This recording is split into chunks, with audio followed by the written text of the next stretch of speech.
Saudações, família! Sejam todos muito bem-vindos, hermanos e hermanas.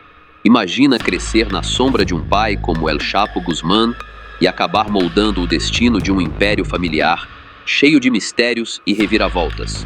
No vídeo de hoje, vamos desvendar a trajetória de Iván Archivaldo Guzmán Salazar, o filho do antigo rei do submundo organizado mexicano. Revelarei a história real que ninguém te conta. Dos anos inocentes nas montanhas de Sinaloa, com brincadeiras rurais e família unida, até a ascensão voraz no mundo das disputas territoriais e alianças estratégicas que moldam o México na atualidade. Será que o Chapito é o novo rosto do poder ilícito, com recompensa de 10 milhões de dólares pela DEA? E como ele escapou de perseguições que pareciam o fim da linha? Se você curte histórias reais do submundo, esse é o vídeo para você. Deixe seu like, clique no botão de hyper e se inscreva no canal com o sininho ativado para não perder nenhum lançamento. Bora pro vídeo!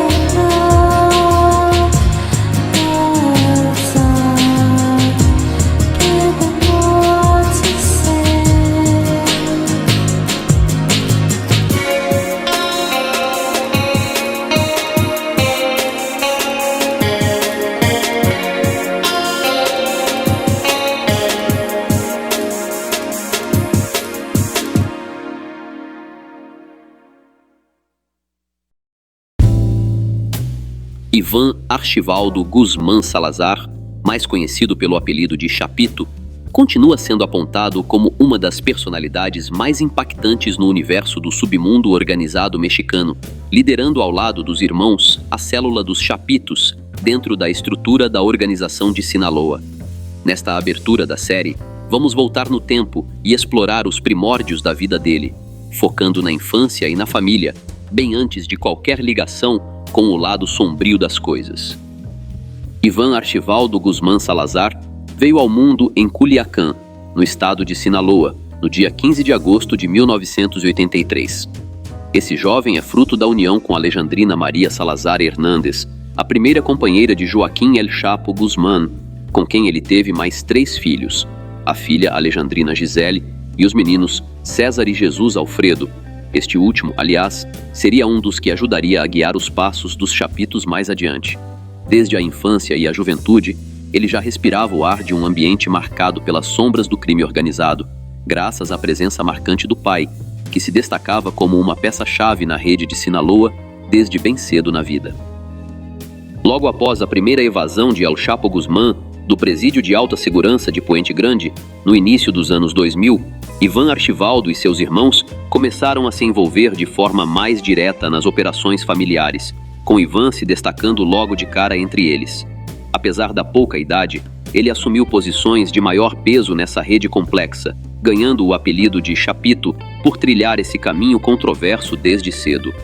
Sua juventude foi repleta de contrastes. De um lado, o glamour de festas extravagantes e um cotidiano de excessos. Do outro, uma rotina que o tornava presença constante nos points noturnos de Jalisco, onde o luxo se misturava ao caos da vida boêmia. Mas tudo mudou de figura na madrugada de 23 de abril de 2004, em um episódio que ecoa até hoje como um ponto de virada sombrio. O que começou como uma noite comum de diversão em um clube noturno em Guadalajara virou um confronto trágico. Iván, acompanhado do irmão, se aproximou de uma estudante canadense de intercâmbio chamada Kristen Page Dayel, tentando uma aproximação mais íntima. O que poderia ser um flerte inocente, no entanto, azedou rápido quando ela recusou o avanço, o que parece ter inflamado uma reação impulsiva e violenta. No calor do momento, tiros foram disparados contra Kristen e seu amigo mexicano, César Augusto Pulido Mendoza, que estavam em uma caminhonete estacionada ali perto. Um ato brutal que ceifou as 2 vidas e deixou marcas profundas na trajetória de Iván. O caso ficou sem resolução imediata por quase um ano, pairando como uma sombra não investigada, até que, em fevereiro de 2005, veio a reviravolta em Zapopan, Jalisco. A prisão de Ivan foi, de certa forma, um golpe de sorte das autoridades. Policiais municipais apreenderam um celular em uma cena de delito recente e ligaram para o primeiro contato salvo na agenda, que, por ironia do destino, era o número dele. Ao aparecer no local para resolver a situação, Ivan caiu na rede, detido junto com outros 2 comparsas, Jorge Ozuna Tovar e Alfredo Gomes Dias. Curiosamente, a captura não veio pela dupla eliminação de jovens canadenses, mas por acusações de lavagem de dinheiro. A Procuradoria-Geral da República, PGR, na época, o apontou como responsável por operações com recursos de origem duvidosa nas modalidades de aquisição, depósito e investimento, tanto em nome próprio quanto por meio de terceiros. Ele acabou sendo encaminhado ao Centro Federal de Readaptação Social número 1, em Almoloia de Juárez, mas foi solto meses depois, sem maiores desdobramentos no caso do tiroteio de 2004, que, anos mais tarde, ainda o colocaria na mira de investigações internacionais. E assim, essa fase de altos e baixos moldou o que viria a seguir nessa saga familiar tão intensa. Na época em que Ivan Archivaldo, o Chapito, foi detido, ele já tinha uma visão clara dos assuntos familiares, moldada desde cedo pela dinâmica do clã. Assim, enquanto cumpria a pena, o pai dele mobilizou um de seus advogados de confiança para entrar em cena, alegando publicamente que o filho era praticamente um refém nas mãos do governo, com o objetivo velado de pressionar Joaquim a se apresentar voluntariamente às autoridades. O discurso ia além. O profissional de direito ainda insinuou que as instâncias oficiais pretendiam fazer o rapaz carregar nas costas as consequências das ações do progenitor. No fim das contas, Ivan Archivaldo acabou sendo considerado responsável por movimentar cerca de $20 mil em uma instituição financeira e outros 50 mil em contas adicionais, sem conseguir comprovar a origem legal desses valores. Além disso, ele permanecia sob escrutínio por um episódio violento ocorrido um ano antes, envolvendo a perda de vidas de César Pulido e Kristen Page. Mas esse caso nunca avançou para um julgamento formal, deixando as questões sem resolução definitiva. Mesmo com todos esses obstáculos, Ivan conseguiu reconquistar a liberdade em 2008, após um período de reclusão que durou alguns anos. Dizem que essa fase atrás das grades representou um choque radical em comparação ao glamour e aos privilégios que ele desfrutava antes, em um ambiente onde a insegurança era parte do cotidiano. De acordo com relatos da jornalista Anabel Hernandes, o jovem aparentemente passava noites angustiado em sua cela, tomado por receios constantes pela própria segurança, já que rivais do pai poderiam estar à espreita para acertar contas. Felizmente, nada disso se concretizou, e ele saiu de lá apesar de tudo o que havia enfrentado. O cartel de Sinaloa prosseguiu com sua rede de influência se espalhando pelo mundo, e nesse contexto, Ivan Archivaldo Guzmán Salazar começou a se sobressair cada vez mais como o herdeiro natural de seu pai. Após a segunda detenção de Joaquim El Chapo Guzmán, em fevereiro de 2014, o Chapito assumiu um papel mais proeminente na orientação das operações do grupo. Mesmo enfrentando disputas internas e resistências de outros membros-chave na estrutura, foi exatamente por isso que, em 2012, o Escritório de Controle de Ativos Estrangeiros, ligado ao Departamento do Tesouro dos Estados Unidos, impôs sanções a Guzmán Salazar sob a Lei de Designação de Líderes Estrangeiros do Contrabando, devido ao seu envolvimento em rotas de transporte aéreo para contrabando de substâncias controladas. Para as agências estadunidenses, como a DEA, ele se tornou um alvo prioritário, apontado por coordenar a entrada massiva de ilícitos nos Estados Unidos, utilizando desde veículos comuns até caminhões, barcos, aviões e passagens subterrâneas. Boa parte desses materiais era trazida de origens como Ásia, Colômbia, Equador, Peru, Costa Rica e Guatemala, tecendo uma teia global de suprimentos.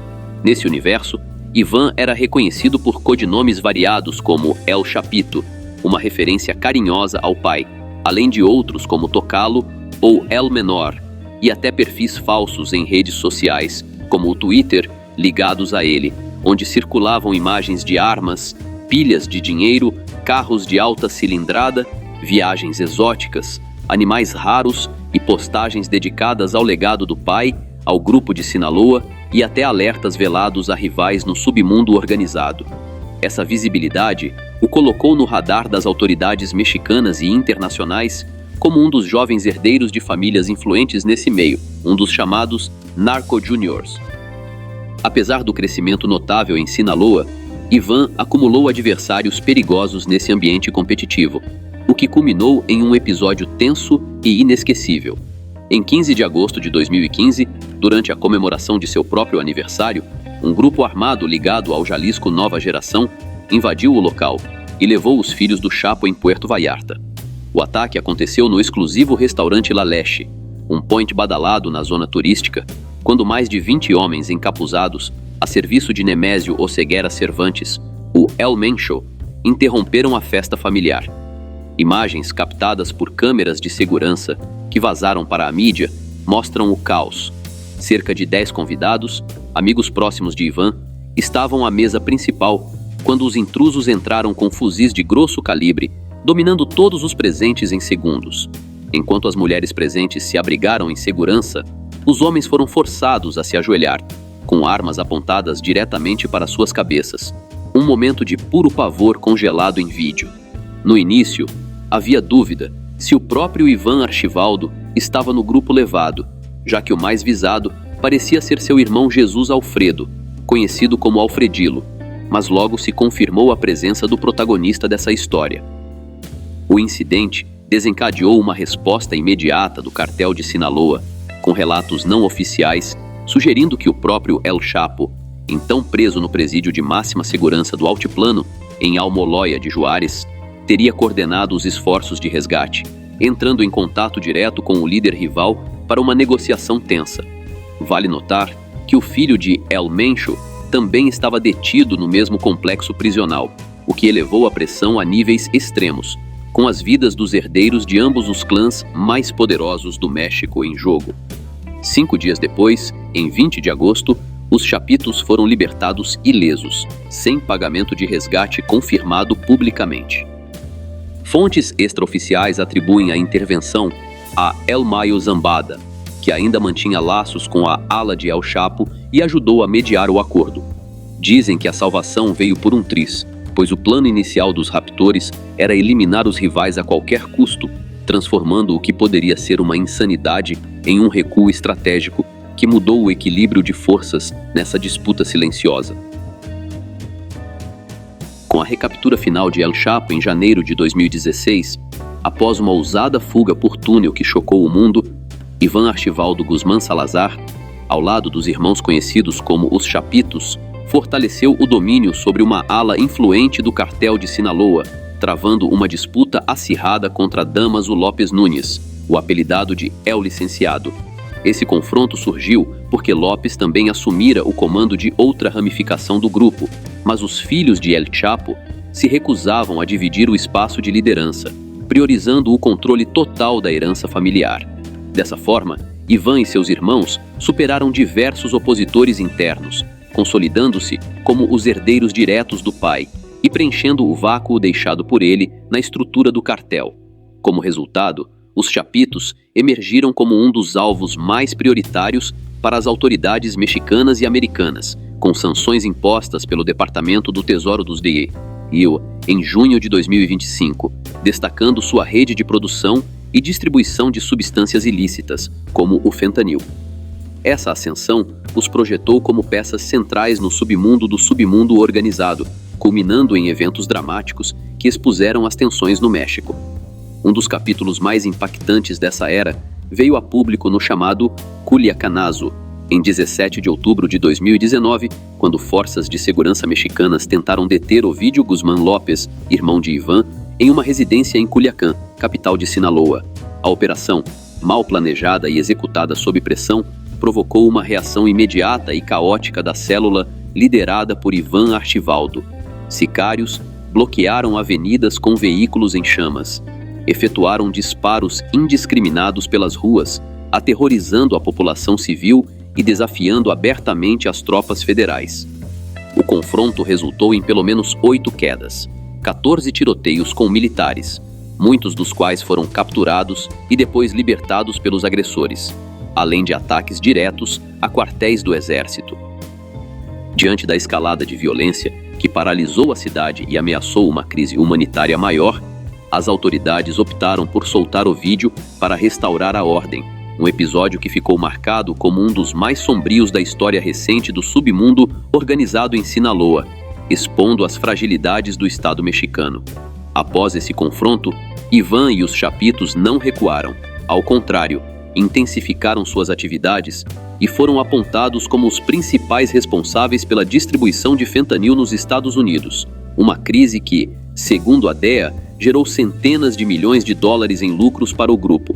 Eles adquirem precursores químicos de fornecedores na China, produzem o composto em laboratórios clandestinos espalhados pelo México e o enviam para o norte via rotas estratégicas em Sonora, utilizando veículos, túneis e embarcações para burlar as fronteiras. Essa operação inovadora, pioneira entre as facções, integrou toda a cadeia de suprimentos, desde a importação até a entrega final, transformando os chapitos em uma ameaça global à saúde pública. Paralelamente, Iván expandiu as ações de sua ala para estados como Sonora, Chihuahua, Durango, Baja Califórnia e Nayarit, gerando atritos com Ismael El Mayo Zambada, especialmente com o braço armado conhecido como Los Rusos, que disputam o controle da península de Baja Califórnia e de San Luis Rio Colorado, em Sonora. Há também um embate contínuo com o cartel de Caborca, o que levou Iván a formar diversos grupos de proteção armada dedicados à defesa de suas rotas, ao confronto com adversários, à expansão territorial, à vigilância de laboratórios e à segurança pessoal dele e dos irmãos. Entre esses braços de segurança, o mais proeminente é o dos Ninis, liderado por Néstor Isidro Pérez Salas, o El Nini, composto majoritariamente por jovens entre 20 e 35 anos, cuja função principal é oferecer escolta a Iván Archivaldo e intimidar facções rivais. Pérez Salas, capturado no México em novembro de 2023 e extraditado para os Estados Unidos em maio de 2024, era considerado um dos mais procurados pela DEA por seu papel na rede de fentanil. Mas sua ausência não enfraqueceu o grupo, que continua ativo em meio às guerras internas do cartel. Outros braços notáveis incluem a Agente Nueva ou os Salazar, leais à família desde os primórdios, além de unidades menores como os Pelones e os Cazadores, operando principalmente em Sonora para reforçar o perímetro de influência. Esses conflitos internos, que explodiram em setembro de 2024 entre os chapitos e a célula de Amaísa, ligada à família Zambada, persistem até hoje, com Iván e Jesus Alfredo ainda foragidos e recompensas de até 10 milhões de dólares oferecidas pelos Estados Unidos por informações que levem à captura de cada um. Após o explosivo Culiacanazo de 2019, que abalou as estruturas do México e expôs as fragilidades do Estado frente ao poder do submundo organizado, Iván Archivaldo Guzmán Salazar, à frente dos chapitos, manteve firme o controle sobre sua ala do cartel de Sinaloa nos anos seguintes, navegando por guerras internas e expansões territoriais que só aumentavam sua influência. Mas o destino gosta de repetir lições duras, e em janeiro de 2023, a história veio à tona de novo com o que ficou conhecido como Culiacanazo 2.0, um capítulo ainda mais caótico que reacendeu os holofotes sobre essa família lendária e controversa. No dia 5 de janeiro, forças federais mexicanas, em uma operação conjunta com a DEA, cercaram e capturaram pela segunda vez Ovidio Guzmán López, irmão de Iván e conhecido como El Ratón, em uma casa no rancho de Jesus Maria, nos arredores de Culiacán, Sinaloa. Diferente do episódio de 2019, quando a pressão da violência forçou a liberação imediata, dessa vez as autoridades não recuaram. O vídeo foi transferido de helicóptero para a cidade do México no mesmo dia, onde foi formalmente processado e mantido sob custódia máxima, pavimentando o caminho para sua extradição aos Estados Unidos em setembro de 2023, onde enfrenta acusações graves relacionadas ao contrabando de fentanil e outras substâncias. No entanto, o preço dessa vitória foi alto e sangrento, superando em escala o trauma anterior. Os Chapitos, sob a liderança estratégica de Ivan, mobilizaram uma resposta furiosa que transformou Sinaloa em um campo de batalha urbano. Bloqueios com veículos incendiados, tiroteios intensos e emboscadas contra forças de segurança se espalharam não só por Culiacán, mas atingiram cidades vizinhas como Mazatlán, Los Mochis e até Guasave, paralisando o tráfego aéreo e rodoviário e semeando o pânico entre a população civil. O saldo final foi insano. 29 baixas em confrontos que duraram mais de 24 horas, incluindo 10 militares em serviço e 19 membros do submundo organizado neutralizados pelas Forças Armadas. Um lembrete voraz de como essas disputas familiares reverberam em tragédias coletivas. Relatos de inteligência apontam que, assim como no primeiro Culiacanazo, essa onda de caos foi orquestrada intelectualmente por Ivan Archivaldo, que mesmo foragido e operando nas sombras, usou sua rede de sicários e aliados para demonstrar que o legado do pai ainda dita as regras no coração de Sinaloa, uma jogada que, ao mesmo tempo, consolidou seu poder interno, mas atraiu ainda mais a fúria das autoridades internacionais, com recompensas milionárias pela sua cabeça. Poucos meses depois desse episódio turbulento, em abril de 2023, Ivan Archivaldo Guzmán Salazar e seus irmãos foram formalmente acusados pelas autoridades americanas de uma série de irregularidades ligadas ao comércio de substâncias proibidas e armamentos direcionados aos Estados Unidos. A denúncia destacava seu suposto comando sobre o fluxo de coca, heroína, metanfetaminas e fentanil para o território norte-americano, além de participação em episódios de confrontos violentos para proteger essas rotas.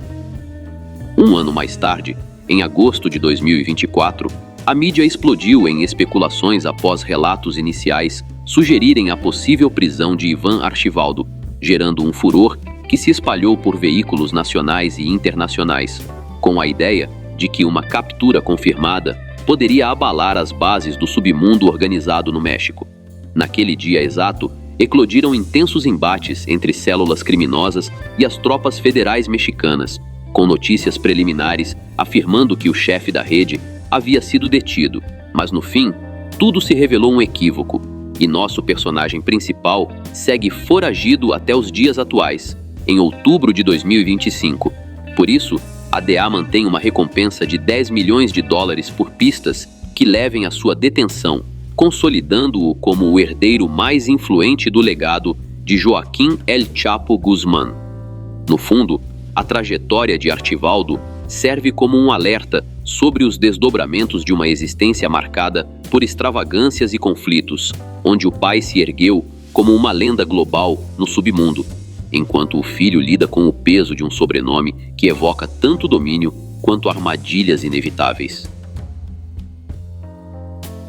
No começo de setembro de 2024, a região de Culiacán e seus municípios vizinhos virou palco de intensos embates entre alas rivais da organização de Sinaloa, com Ismael Zambada Siqueiros, conhecido como Mayito Flaco, liderando uma frente, e Ivan Archivaldo Guzmán, o chefe dos Chapitos, à frente da outra.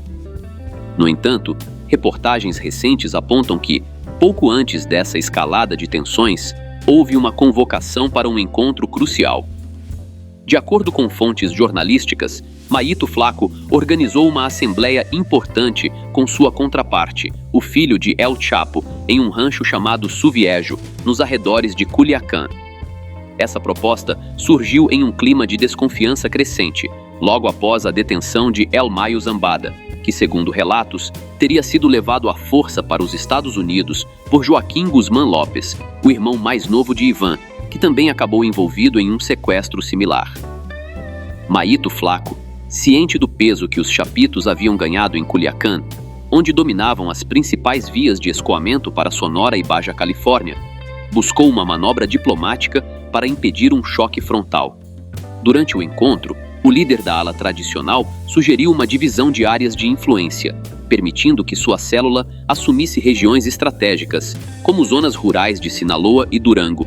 Essa divisão forçaria os chapitos a ceder parte de seu domínio na capital, ajudando Maíto a reforçar sua posição. Contudo, a iniciativa de trégua evaporou no ar, pois circulou a informação de que Ivan Archivaldo simplesmente não compareceu à reunião, um gesto interpretado como um sinal claro de confronto contra Maíto Flaco. Essa ausência de Ivan acabou impulsionando os primeiros movimentos ofensivos de Maíto, que mobilizou aliados para pressionar os chapitos em diversos pontos da cidade. Em setembro de 2024, uma sequência de confrontos eclodiu, deixando marcas profundas de instabilidade em Culiacán. Membros armados ligados a Maíto avançaram sobre elementos da célula dos chapitos em uma campanha para recuperar o controle de áreas vitais, enquanto as forças de segurança tentavam conter a onda de ações, mas se viram em desvantagem tanto em efetivo quanto em recursos. Apesar da presença das autoridades, Maíto usou comunicações por rádio para esclarecer que o foco da disputa era estritamente contra os chapitos e não contra o aparato estatal. Esses episódios, que se estenderam por vários dias sem pausa, transformaram as vias públicas de Culiacán em zonas de alta tensão, com estabelecimentos comerciais fechando as portas, escolas interrompendo aulas e a população local se recolhendo em casa para se proteger.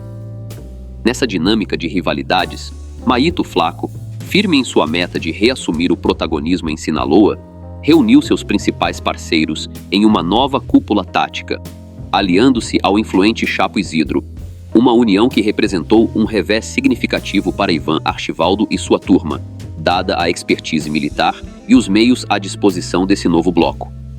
Do outro lado, o herdeiro de El Chapo não ficou de braços cruzados e contou com o respaldo de coletivos armados leais, como os Chimales, os do 40 e os Casos, todos operadores de longa data na órbita Guzmán. O ponto central dessa contenda é que até os dias de hoje, em outubro de 2025, os conflitos persistem, deixando municípios ao redor de Culiacán presos no meio de um fogo cruzado entre essas divisões internas da estrutura de Sinaloa, um lembrete doloroso de como disputas por influência podem paralisar comunidades inteiras.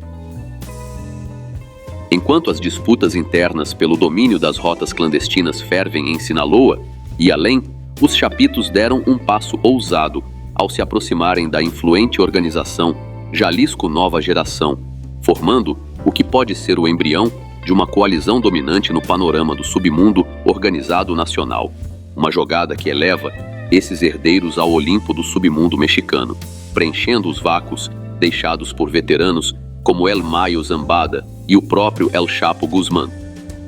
Relatos de inteligência e fontes oficiais, como a DEA, indicam que essa união estratégica, confirmada em maio de 2025, permitiria o compartilhamento de corredores de distribuição e empreendimentos ilícitos, além de uma ofensiva conjunta para neutralizar opositores e absorver as poucas áreas ainda fora de seu alcance, remodelando o equilíbrio de forças em estados-chave como Sonora, Baja Califórnia e Chihuahua. Analistas do tema, em veículos como El País, alertam que o maior vencedor seria o ecossistema criminal em sua dimensão de influência paralela ao Estado, fortalecendo uma economia subterrânea que, dia após dia, ganha tração e questiona a estabilidade das instituições federais. Um narcoestado em ascensão que sustenta dinâmicas de poder além das fronteiras legais. Esses mesmos especialistas projetam que, sob o novo mandato da presidente Claudia Sheinbaum, que assumiu em outubro de 2024, Ivan Archivaldo Guzmán Salazar, à frente dos chapitos, emergiria como o rosto mais visível dessa nova geração de líderes no submundo organizado mexicano, ecoando um padrão histórico onde cada administração presidencial parece iluminar uma célula diferente.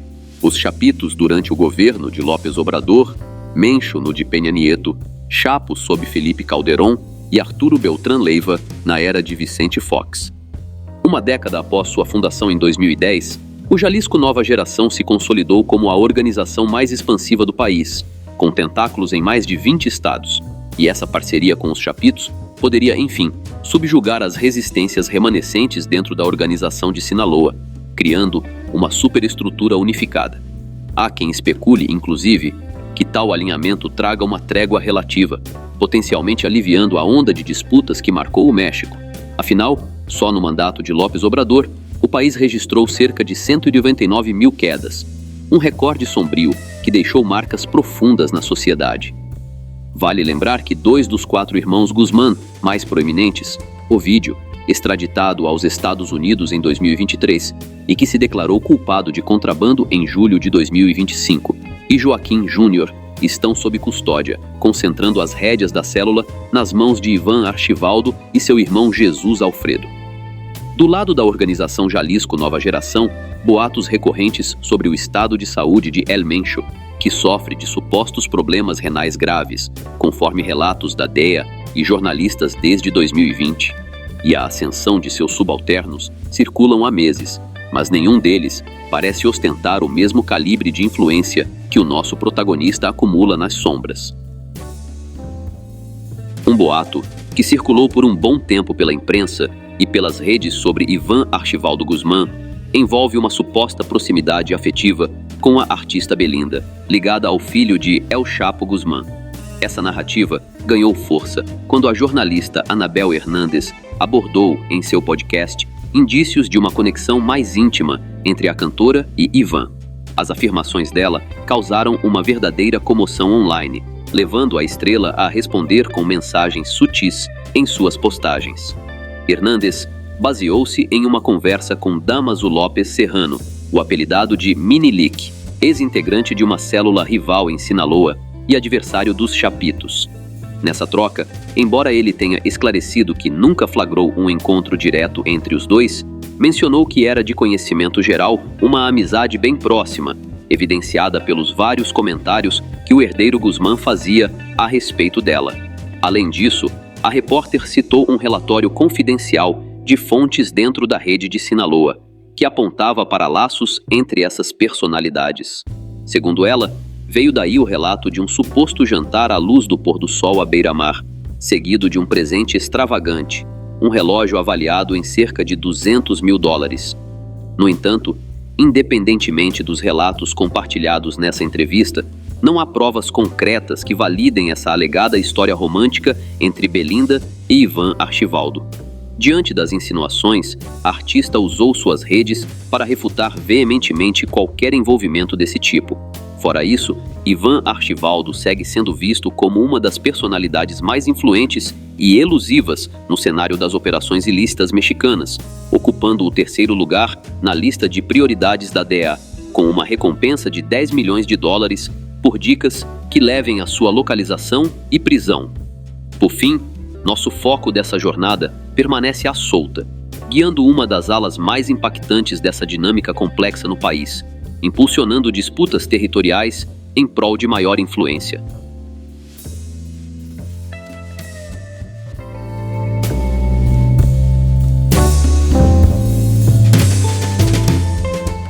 Salve família!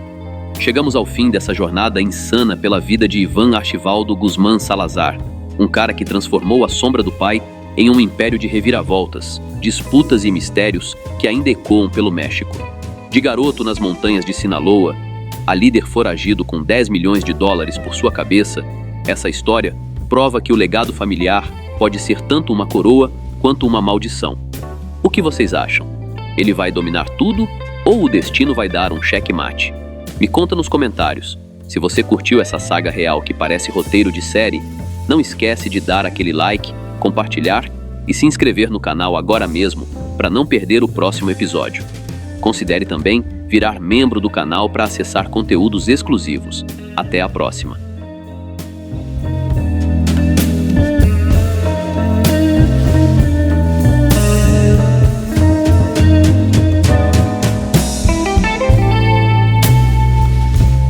Galera, rapidinho, se vocês curtem o conteúdo aqui do canal e querem dar aquela força sem gastar nada a mais por isso, prestem atenção nessa dica. Sempre que vocês comprarem qualquer coisa na Amazon, seja um livro, fone, celular ou até um cabo USB, usem o meu link de afiliado que está aqui na descrição. Quando você compra por lá, a Amazon me paga uma pequena comissão, sem mudar absolutamente nada no valor da sua compra. É uma forma simples e gratuita de apoiar o canal, e você ainda garante os produtos que já ia comprar. Então já sabe, né? Clicou no link da descrição antes de comprar. Você já está ajudando. Valeu demais!